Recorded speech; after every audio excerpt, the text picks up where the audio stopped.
نحمدہ ونصلی علی رسولہ الکریم اما بعد فاعوذ باللہ من الشیطان الرجیم بسم اللہ الرحمن الرحیم۔ السلام علیکم ورحمۃ اللہ وبرکاتہ۔ سورۃ الاعلیٰ آیت نمبر 6 سے دیکھیں گے۔ اس آیت میں اللہ تعالیٰ نے اپنے نبی کو تسلی دی ہے۔ اللہ تعالیٰ فرماتے ہیں سنقرئک، ان قریب ہم پڑھائیں گے آپ کو، اے نبی ہم ان قریب آپ کو پڑھائیں گے، یعنی قرآن ہم آپ کو پڑھائیں گے، ہم جلد آپ کو پڑھائیں گے، اور اس طرح سے پڑھائیں گے کہ فلا تنسا، پھر نہیں بھولیں گے آپ۔ یہ آیت اللہ تعالیٰ نے نازل فرمائی کیونکہ جب جبریل علیہ السلام وحی لے کر آتے تو آپ صلی اللہ علیہ وسلم اسے جلدی جلدی پڑھتے تاکہ بھول نہ جائے، تو اللہ تعالیٰ نے فرمایا اس طرح آپ جلدی نہ کریں۔ وحی کو پڑھوانے کا کام ہمارے ذمہ ہے، ہم اس کو پڑھوائیں گے اور ہم آپ کی زبان پر اس کو جاری کر دیں گے، پھر آپ اسے بھولیں گے نہیں۔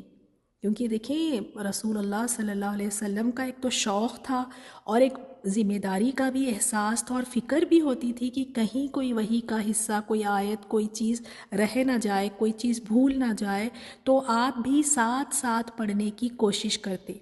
تو اللہ تعالیٰ نے اس سے منع فرمایا، اور یہ اللہ تعالیٰ نے فرمایا کہ یہ ہمارے ذمہ ہے کہ ہم آپ کو پڑھوا دیں گے، جلد ہم آپ کو پڑھائیں گے، پھر آپ نہ بھولیں گے، الا مگر ما شاء اللہ، جو اللہ چاہے، یعنی جو اللہ چاہے وہ آپ بھول جائیں گے، لیکن اللہ تعالیٰ نے ایسا نہیں چاہا، اس لیے آپ صلی اللہ علیہ وسلم کو سب کچھ یاد رہا۔ اور بعض یہ بھی کہتے ہیں کہ جن آیات کو اللہ تعالیٰ نے منسوخ کرنا چاہا، یعنی اللہ تعالیٰ جن آیات کو کینسل کر دے، منسوخ کرنا چاہے گا تو وہ آپ کو بھلوا دے گا، اور کچھ آیات ایسی تھیں جسے اللہ تعالیٰ نے نسخ کر دیا، کینسل کر دیا، یعنی کوئی ایک ایسا حکم آیا، کوئی ایک ایسی آیت آئی لیکن بعد میں اللہ تعالیٰ نے اس کو کینسل کر دیا، اس حکم کو، اس آیت کو، اس کو منسوخ کر دیا، اس کو پھر اللہ تعالیٰ نے بھلا دیا۔ تو الا ماشاء اللہ، مگر جو اللہ چاہے۔ تو دیکھیں اس میں بھی ہمیں رسول اللہ صلی اللہ علیہ وسلم کی یعنی محبت پتہ چلتی ہے کہ کس طرح وہ حریص تھے، کس طرح ان کو فکر ہوتی تھی کہ قرآن کا کوئی حصہ میں بھول نہ جاؤں، اور کس شوق سے اس وحی کو لیا کرتے تھے۔ تو آپ صلی اللہ علیہ وسلم ہم سب کے لیے بھی بہترین رول ماڈل ہے، تو ہمیں بھی سیکھنا چاہیے کہ جب ہم قرآن کا علم لیتے ہیں تو کیا ہمارے بھی شوق اس طرح کے ہیں، کیا ہمیں بھی یہ فکر ہوتی ہے کہ کہیں کوئی حصہ رہ نہ جائے، کہیں مجھ سے کوئی آیت چھوٹ نہ جائے۔ ہم تو قرآن کی تعلیمات اگر لیتے ہیں یا ہم تفسیر سیکھ رہے ہیں تو اس کو دیکھیں، اس کا سبق جو ہوتا ہے، اکثر خواتین تو اٹھتے بیٹھتے چلتے پھرتے لیتی ہیں، یعنی کچھ آیات کان میں گئیں، کچھ آیات سمجھ آئیں، کچھ نہیں آئیں۔ تو یہاں پر ہمیں اس بات کا یعنی خیال رکھنا چاہیے کہ جب ہم اللہ تعالیٰ کی ان آیات کا علم لے رہے ہیں، ان آیات کو ہم سن اور سمجھ رہے ہیں، تو بڑے شوق کے ساتھ، ایک فکر کے ساتھ ہمیں بیٹھنا ہے کہ ہر ایک بات کو میں صحیح طریقے سے سیکھوں اور اس کو میں سمجھوں تاکہ میرے لیے عمل کرنا آسان ہو۔ انہو بلا شبہ یعلم، جانتا ہے، الجہرا ظاہر کو، وما یخفا، اور اس کو جو مخفی ہے۔ اور اللہ تعالیٰ فرماتے ہیں کہ بے شک وہ کھلی بات کو جانتا ہے اور اس کو بھی جو چھپی ہوئی ہے، یعنی وہ اپنے بندوں کی ظاہری حالات کو بھی جانتا ہے اور ان کے چھپے ہوئے اقوال اور افعال سے بھی وہ آگاہ ہے۔ ہمیں لگتا ہے نا کہ ہم اگر کوئی بات کہہ دیے ہیں یا کوئی عمل ہم نے کر لیا ہے تو شاید کسی کو نہیں پتہ چلا، ہاں کسی انسان کو تو نہیں پتہ چلا، انسان سے ہو سکتا ہے ہم نے چھپا لیا ہو، لیکن اللہ تعالیٰ کی ذات ایسی ہے کہ اس کے سامنے کوئی چیز چھپی نہیں ہے، وہ ہر چھپی ہوئی چیز اور ہر ظاہر چیز کو وہ جانتا ہے۔ اسی طرح اگر کسی نے اونچی آواز میں قرآن کی تلاوت کی ہے یا خفی یا پست آواز سے پڑھی ہے یا چھپ کر کوئی عمل کیا ہے، ظاہر ہو کر اگر کوئی عمل کیا ہے، تو یہ سب کچھ اللہ تعالیٰ کے علم میں ہے۔ ایسی کوئی جگہ ہے ہی نہیں کہ جہاں انسان چھپ کر کچھ عمل کر لے، جہاں اللہ دیکھ نہ سکے۔ تو ہر چیز اللہ تعالیٰ جانتا ہے، اس کے علم میں ہے۔ وَنُيَسِّرُكَ، اور ہم توفیق دیں گے آپ کو، لِلْيُسْرَىٰ، آسان راستے کی، اور ہم آپ کو آسان راستے کی توفیق دیں گے۔ اللہ تعالیٰ اپنے نبی سے فرما رہے ہیں کہ اے نبی ہم آپ پر وہی آسان کر دیں گے تاکہ اس کو یاد کرنا اور اس پر عمل کرنا آسان ہو جائے۔ ہم آپ کی اس طریقے کی طرف رہنمائی کریں گے جو آسان ہوگا۔ ہم جنت والے عمل آپ کے لیے آسان کر دیں گے۔ اللہ تعالیٰ کیا فرماتے ہیں کہ اے نبی ہم آپ کے لیے بھلائی کے کاموں کو، بھلائی کی باتوں کو آسان بنا دیں گے، اور ہم آپ کو آسان سادہ شریعت عطا کریں گے جو بالکل سیدھی اور صحیح ہوگی، اور جس میں کوئی تیڑ، کوئی دشواری، کوئی مشکل نہ ہوگی۔ تو یہ نبی صلی اللہ علیہ وسلم کے لیے بھی ہے کہ تمام چیزیں اللہ تعالیٰ نے آسان فرما دی، اور ہم سب کے لیے بھی ہے۔ لیکن کیا بات ہے، ہمیں تو بڑی مشکل لگتی ہے نا۔ آج ہمیں یہ شریعت کے احکام، شریعت پہ چلنا بہت ہی مشکل لگتا ہے، بہت بھاری لگتا ہے۔ 5 وقت کی نمازوں کو وقت پر ادا کرنا ہے، کتنا مشکل لگتا ہے۔ اتنی مشکل سے ہم اپنی نمازوں کے لیے وقت نکالتے ہیں کہ نمازیں پڑھنا ہی ہمارے لیے ایک بہت بڑا بھاری کام ہمیں لگتا ہے۔ اور خاص طور پہ فجر کی نماز لے لیں، وہ تو نیند چھوڑ کر کہاں اٹھا جاتا ہے، اتنی مشکل لگتی ہے فجر کی نماز۔ اور کچھ کو تو قرآن حفظ کرنا کہتے ہیں بڑا مشکل ہے، یہ ہم سے نہیں ہوتا، یاد ہی نہیں ہوتا، یہ بڑا مشکل ہے۔ تجوید کہتے ہیں یہ تو ہم سے کہیں ہی نہیں، تجوید ہم سے نہیں ہوتی۔ تہجد کی نماز میں اٹھنا نہیں، یہ تو ہم سے ہوتا ہی نہیں ہے۔ رمضان کے روزے رکھ لیں گے، نفلی روزے ہم سے نہ کہیں، یہ تو بڑی مشکل چیز ہے۔ جیسے ہماری شریعت میں ہے کہ سودی کاروبار نہ کریں، سود لین دین نہ کریں، سود کے ساتھ کوئی اپنی ڈیلنگز نہ کریں، اور ہم کہتے ہیں نہیں بھائی بڑی مشکل بات ہے یہ تو۔ اگر سود پہ، انٹرسٹ پہ ہم چیزیں نہ لیں تو ہمارے گھر کیسے بنے، ہمارے بچوں کی شادیاں کیسے ہو، ہمارے بچوں کی پڑھائیاں کیسے ہو، یہ تو بڑی مشکل چیز ہے۔ تو آج ہم کیا کہہ رہے ہیں، آج ہم یہی کہہ رہے ہیں نا کہ شریعت ہمارے لیے ہمیں بہت مشکل لگ رہی ہے۔ کیوں؟ حالانکہ اللہ تعالیٰ نے کیا فرمایا اپنے نبی سے، وَنُيَسِّرُكَ لِلْيُسْرَىٰ، اور ہم آپ کو آسان راستے کی توفیق دیں گے، ایسی شریعت جو بالکل سیدھی ہوگی، جس میں کوئی مشکل نہ ہوگی۔ اور ہمیں یہ مشکل کیوں لگ رہی ہے؟ ایمان کی کمزوری کی وجہ سے، ایمان کی کمی کی وجہ سے۔ جس دن ہمارا ایمان اس درجے پر پہنچ جائے گا، اس لیول پر، تو یہ تمام چیزیں جو آج ہمیں مشکل لگ رہی ہیں، کوئی بھی چیز ہمیں مشکل نہ لگے۔ پھر آپ دیکھیں، دنیا کے کاموں میں بھی دیکھ لیں، مثال دیکھ لیں آپ، کوئی بھی دنیا کا کام جب ہم شروع کرتے ہیں، کوئی بھی چیز ہم شروع کرتے ہیں، چاہے وہ دنیا کا کام ہو یا دین کے لیے ہم کام کرتے ہیں، یا کوئی ہمارے نیکی ہیں یا نیک عمل، تو ہر چیز شروع میں مشکل لگتی ہے۔ لیکن جب آپ پہلا قدم اٹھاتے ہیں تو پہلا قدم واقعی بہت مشکل ہوتا ہے۔ اس کے بعد جب آپ دوسرا قدم اٹھاتے ہیں، تیسرا قدم اٹھاتے ہیں، چوتھا اٹھاتے ہیں، آپ آگے بڑھتے جاتے ہیں، تو پھر آسانیاں ہوتی جاتی ہیں۔ مثال کے طور پر دیکھ لیں، یاد کریں جب پہلی مرتبہ آپ نے آٹا گوندا تھا، کیا آسان تھا؟ پہلی مرتبہ جب آپ نے روٹی بیلی تھی تو کیا آسان تھا؟ دیکھیں شروع میں بہت مشکل ہوتا ہے۔ اسی طرح اگر آپ کھانا پکانے کا لے لیں کام، ڈرائیونگ ہے، سلائی ہے، جو بھی کام ہے، شروع میں مشکل لگتا ہے۔ لیکن جس انسان میں شوق ہو، محنت ہو، جذبہ ہو کچھ کرنے کا کہ میں نے کرنا ہے، اور پھر وہ محنت کر کے قدم پہ قدم اٹھا کر آگے بڑھتے جاتا ہے، تو پھر وہی کام آسان ہو جاتا ہے، اللہ اس کے لیے آسانیاں فرماتا ہے۔ تو یہ شیطانی وسوسے ہوتے ہیں۔ کئی نیک کام ہم کرنا چاہتے ہیں، آپ کے ذہن میں بھی ہوگا، آپ بھی کئی مرتبہ سوچتی ہوں گی کہ میں تہجد میں اٹھا کروں گی، میں نے بھی قرآن حفظ کرنا ہے، میں تجوید سیکھوں گی، میں آج سے یعنی فلاں فلاں کام کروں گی، لیکن پھر رک کیوں جاتے ہیں؟ شیطانی وسوسے، نہیں بہت مشکل ہے، یہ نہیں ہو سکے گا، یہ تو مجھ سے ہوگا ہی نہیں۔ تو یاد رکھیں، ہر کام شروع میں مشکل ہوتا ہے۔ دنیا کے آپ نے کتنے سارے کام سیکھے ہیں، کیا شروع میں مشکل نہیں تھے؟ اب دیکھیں کھانا آپ کتنی آسانی سے بنا لیتی، وہاں جہاں پہلے آپ کو ایک پیاز کاٹنی تک نہیں آتی تھی، آپ سے ایک چھوٹی سی روٹی بھی نہیں ٹھیک سے بنتی تھی، آج آپ دیکھیں بڑے بڑے دیگ آپ چڑھا لیتی ہیں۔ تو دین کے کاموں میں کبھی بھی آپ اگر کوئی نیک کام کرنا چاہیں تو شیطانی وسوسوں میں نہ آئیں۔ تو یہاں اللہ تعالیٰ نے اپنے نبی کو بھی فرما دیا کہ اے نبی، ہم نے آپ کے لیے بھلائی کے کاموں کو، باتوں کو آسان بنا دیا ہے، ہم آپ کو آسان بنا دیں گے۔ تو ہم سب کے لیے بھی ہے یہ، لیکن قدم ہم سب کو خود اٹھانا ہوگا، محنت کرنی ہوگی، اخلاص کے ساتھ آگے بڑھنا ہوگا تو پھر اللہ تعالیٰ کی طرف سے آسانیاں بھی ضرور آتی ہیں۔ اب اس کے بعد دیکھیں نیکسٹ آیت میں نصیحت کرنے کا حکم آیا ہے۔ یہاں پر اللہ تعالیٰ نے اپنے نبی کو کس بات کا حکم دیا ہے کہ نبی نصیحت کرے۔ فَذَكِّرْ إِن نَفَعَتِ الذِّكْرَىٰ، پھر آپ نصیحت کیجئے اگر نصیحت نفع دے، یعنی جہاں نصیحت نفع دے وہاں نصیحت کرے۔ اور امام شوکانی کہتے ہیں اس میں کہ آپ نصیحت کرتے رہیں چاہے فائدہ دے یا نہ دے۔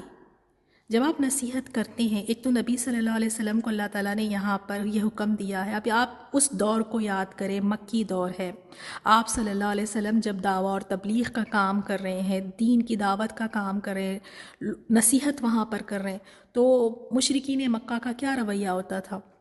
یعنی آپ کی باتوں کو انسنی کر دیتے تھے، آپ کا مذاق اڑاتے تھے، آپ پر ہنستے تھے۔ تو کیا آپ صلی اللہ علیہ وسلم یہ چیزیں دل پر لگا کر مایوس ہو کر بیٹھ جاتے تھے؟ آپ صلی اللہ علیہ وسلم کا تو زندگی بھر یہی مشن رہا کہ آپ دین اور تبلیغ میں لگے رہے۔ تو یہاں پر اس کا معنی یہاں پر یعنی ایک آداب بتائے گئے ہیں۔ وعظ اور نصیحت جب انسان کرتا ہے تو اس کا ایک اصول، ایک ادب یہاں پر بیان کیا گیا ہے کہ جہاں پر ضرورت ہو، جہاں لگے کہ نصیحت کریں گے یہاں پر تو اس کا فائدہ ہوگا تو وہاں پر نصیحت کرنی چاہیے۔ اور اس کے کچھ ایٹیکیٹس بھی ہوتے ہیں نصیحت کے لیے۔ دیکھیں خاص طور پہ ایک میں آپ کے سامنے 9 یا 10 کے قریب میں آپ کے سامنے پوائنٹس رکھوں گی۔ نصیحت کرتے ہوئے انسان کو کن باتوں کا خیال رکھنا چاہیے؟ ایک تو آپ صلی اللہ علیہ وسلم کو حکم دیا گیا اور ہمارے لیے بھی ہے کہ ہم بھی لوگوں کو نصیحت کریں، لیکن کب، کیسے، کس طرح، اس کے کیا آداب ہے، کن چیزوں کا خیال ہمیں رکھنا ضروری ہے۔ تو پہلی چیز نصیحت کرنے کی وجہ جو ہے وہ آگے والے انسان کی بھلائی کا ارادہ اور مقصد ہو کہ میں نصیحت کیوں کر رہی ہوں۔ اگر فلاں کو میں کچھ بات کہہ رہی ہوں تو اس کے پیچھے میری نیت کیا ہے، یعنی اس انسان کی بھلائی ہو، اس میں اس انسان کے لیے کوئی نہ کوئی خیر ہو۔ دوسری بات یہ ہے کہ مخلص ہو کر نصیحت کرے۔ نصیحت کا مقصد کیا ہونا چاہیے کہ صرف رضا الہی، کہ اللہ راضی ہو جائے۔ اپنے آپ کو دوسروں سے بلند کرنا یا اپنے آپ کو لوگوں کے سامنے ممتاز دکھانے کے لیے یا تعریفیں بٹورنے کے لیے نہیں، صرف اس لیے کہ یہ نصیحت میں اس لیے کروں کہ میرا رب راضی ہو جائے۔ اور پھر جب نصیحت کریں تو وہ نصیحت ہر قسم کے کھوٹ اور ملاوٹ سے پاک ہو۔ اور خاص طور پہ نصیحت میں اس بات کا خیال رکھنا ہے کہ آگے والے انسان کو شرمندہ نہ کریں، اس کو ذلیل نہ کریں، بدلہ لینے کے لیے، نیچے دکھانے کے لیے، شرمندہ کرنے کے لیے نہ ہو ہماری نصیحتیں۔ اکثر ہم اسی طرح نصیحتیں کرتے ہیں۔ اور خاص طور پہ نصیحت میں یعنی نصیحت محبت بھری ہو، اس میں کوئی ڈانٹ نہ ہو، کوئی سختی نہ ہو، نظر آئے سامنے والے کو بھی احساس ہو کہ جب آپ نصیحت کر رہے ہیں تو اس کو بھی لگے کہ ایک محبت بھرے انداز میں آپ اس کو کر رہے ہیں، تو اس کو بھی لگے کہ آپ اس کی خیر خواہی چاہ رہی ہیں۔ اور نصیحت جب بھی کریں تنہائی میں، لوگوں کے سامنے نہ ہو۔ نصیحت اگر کرنا ہو تو تنہائی میں بہتر ہے، لیکن اگر آپ دیکھیں کہ کبھی سب کے سامنے نصیحت کرنے سے زیادہ فائدہ ہے تو اس طرح سے سب کے سامنے بھی نصیحت کی جا سکتی ہے، لیکن نصیحت اگر تنہائی میں کریں تو زیادہ بہتر ہے۔ اور الفاظ کا چناؤ بہترین ہو، نرمی والا برتاؤ رکھے اور گفتگو اچھے انداز میں کریں، اپنا لہجہ نرم رکھیں اور الفاظ بھی اپنے اچھی طرح سے چنیں۔ ایسے ہی نہیں کہ ایسے الفاظ چن رہے ہیں جس سے دل کو تکلیف پہنچ رہی ہے، جس سے ہو سکتا ہے کہ اس کو اور اپنے آپ کو وہ اس کو لگے کہ ڈائریکٹ ہم اس کو اٹیک کریں۔ ایسے نہیں، الفاظ کا چناؤ بھی بہترین ہو۔ اور صرف آپ کو بس ایسے لگا، صرف گمان کی وجہ سے آپ جا کر اب اس کو نصیحت کر رہے ہیں کہ بھئی آپ یہ فلاں کام آپ غلط کر رہی ہیں، آپ ایسے نہیں کرنا چاہیے تھا، آپ نے ایسا کرنا ہے، آپ نے وہ کیوں کیا، صرف گمان کی بنیاد پر کسی کو نصیحت نہ کریں۔ پہلے اچھی طرح سے مکمل تحقیق کر لیں، چھان بین کر لیں، پھر لگے کہ بھئی ہاں اس میں یہ چیز غلط ہے، اس کو نصیحت کرنے کی ضرورت ہے، تو پھر جا کر نصیحت کریں۔ ہم بس یعنی چھان بین تو کرتے نہیں ہیں، ہم پوری تحقیق کرتے نہیں ہیں، بس ایسے ہی اپنے گمان سے بس ہم سمجھ لیتے ہیں کہ فلاں یہ غلط کر رہی ہے تو چلیں جا کے اس کے اوپر کھڑے ہو جاتے ہیں، اور کھڑے ہو کر شروع ہو جاتے ہیں اس کے سامنے نصیحتیں کرنے۔ اور پھر وقت کا بھی خیال رکھیں کہ مناسب وقت ہو۔ اور آپ دیکھیں اگر کوئی انسان ہے وہ سستی دکھا رہا ہے، اس میں کوئی چاہت نہیں ہے، وہ توجہ سے آپ کی بات نہیں سن رہا ہے، تو اس وقت پر نصیحت نہ کریں۔ اب ہمارے ذہن میں ہوتا ہے کہ بس میں نے اپنی بات کہنا ہے، اپنی بات منوا کے چھوڑنا ہے، تو نہ ہم وقت کا خیال کرتے ہیں، نہ ہی ہم دیکھتے ہیں کہ سامنے والا انسان میں وہ شوق ہے بھی کہ نہیں، وہ انٹرسٹ دکھا بھی رہا ہے کہ نہیں، ہم ان چیزوں کا خیال نہیں کرتے۔ تو دیکھیں سامنے والا انسان اگر وہ سستی دکھا رہا ہے، لگ رہا ہے کہ وہ یعنی زیادہ انٹرسٹ نہیں دکھا رہا ہے، توجہ نہیں دے رہا ہے، تو پھر کسی اور وقت پر اس کو ہمیں نصیحت کرنی چاہیے۔ تو یہ نصیحت کرنے کے انداز ہے۔ اللہ تعالیٰ ہمیں صحیح طریقے سے اخلاص کے ساتھ نصیحت کرنے کی اللہ تعالیٰ ہم سب کو توفیق عطا فرمائے۔ اور نصیحت میں خاص طور پہ اس بات کا بھی خیال رکھیں، نصیحت ہوتی کیا ہے کہ ہم نے بات کو پہنچا دینا ہے، پہنچا دینا ہمارا کام ہے۔ منوا لینا، کسی سے کوئی چیز کروا لینا، یہ ہماری ذمہ داری نہیں ہے۔ ہم چاہتے ہیں، ہم جب کسی کو نصیحت کرتے ہیں تو ہم چاہتے ہیں کہ اس سے وہ کام کروا کے ہی ہم دم لیتے ہیں، یہ ہم نے نہیں کرنا۔ ہمارا کام کیا ہے؟ صرف پیغام پہنچانا، بس نصیحت ان کو کر دینا ہے۔ تو اللہ تعالیٰ ہم سب کو توفیق دے، واقعی ہم یعنی اس طرح سے لوگوں کو نصیحت کریں کہ ہماری باتوں کا اثر بھی ان پر ہو، آمین۔ تو اب دیکھیں نصیحت کون قبول کرتا ہے، اس سے ہم بھی اپنا خود کا بھی جائزہ لے سکتے ہیں، کیونکہ اللہ تعالیٰ نے فرمایا کہ نصیحت کون اس سے لے سکتے ہیں؟ نصیحت سیذکر، ضرور نصیحت حاصل کرے گا، من یخشا، وہ جو ڈرتا ہے۔ تو ہر کوئی نصیحتیں حاصل نہیں کرتا۔ اللہ تعالیٰ نے فرما دیا ان قریب وہ نصیحت حاصل کرے گا جو ڈرتا ہے۔ یعنی اے محمد صلی اللہ علیہ وسلم، آپ جو بات پہنچائیں گے تو اس سے وہ شخص ضرور نصیحت پکڑے گا جس کا دل اللہ تعالیٰ سے ڈرتا ہو، اور وہ جانتا ہو کہ ایک نہ ایک دن اسے اپنے رب سے ملنا ہے۔ تو جس انسان میں یہ ہونا کہ مجھے ایک دن اللہ تعالیٰ کے سامنے کھڑا کیا جائے گا، مجھے اللہ تعالیٰ سے ملنا ہے، جب اس بات کا احساس ہوگا اور اس میں خود میں یہ ایک جذبہ ہوگا کہ میں نے اپنی اصلاح کرنا ہے، اس میں خدا کا خوف بھی ہے، تو ایسا انسان نصیحت ضرور حاصل کرے گا۔ تو اگر ہمیں بھی کوئی نصیحتیں کرتے ہیں یا ہم ان کی نصیحتوں پر عمل نہیں کرتے یا نصیحتوں کا ہم پر کوئی اثر نہیں ہوتا، تو ہمیں اس بات کی طرف توجہ دینا ہے، کیونکہ جو رب سے ڈرتا ہے اور جسے یہ بات کا اندازہ ہے، جسے اس بات کا یقین ہے کہ میں اپنے رب سے ملنے والا ہوں، اس کے سامنے کھڑا کیا جاؤں گا، تو ایسا شخص کبھی بھی نصیحت کو یعنی ٹھکرائے گا نہیں، وہ ضرور نصیحت حاصل کرے گا۔ اب یہاں اس شخص کا ذکر آ رہا ہے وہ جو نصیحت حاصل نہیں کرے گا، کون ہے وہ؟ اس کے بارے میں اللہ تعالیٰ نے فرمایا وَيَتَجَنَّبُهَا الْأَشْقَى،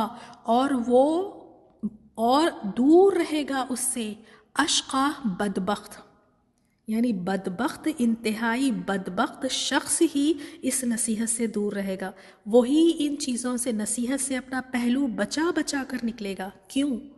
اس کو نصیحتیں اچھی نہیں لگتی، ایک تو کفر پر اصرار کی وجہ سے، اور دوسرا تکبر کی وجہ سے، اور پھر اللہ تعالیٰ کی نافرمانی کرنے کی وجہ سے۔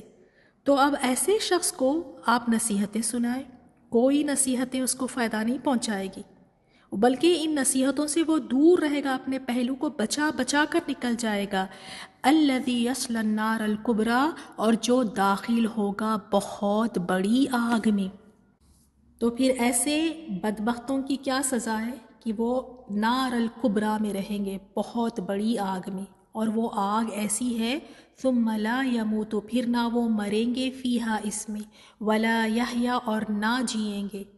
وہ آگ تو ایسی آگ ہے کہ نہ تو اس میں وہ مریں گے اور نہ جئیں گے، نہ مردوں میں شمار ہوں گے نہ زندوں میں شمار ہوں گے۔ اللہم اجرنا من النار۔ یعنی دنیا کی آگ تو ایسی ہوتی ہے نا کہ اگر کوئی انسان اس آگ میں جل جائے تو اس کا کام ہی تمام ہو جاتا ہے، وہ مر ہی جاتا ہے، تمام جو بھی اس کے تکلیفیں ہیں، اس کی جو درد ہے، ان سب سے چھٹکارا پا لیتا ہے ایک موت کے ساتھ۔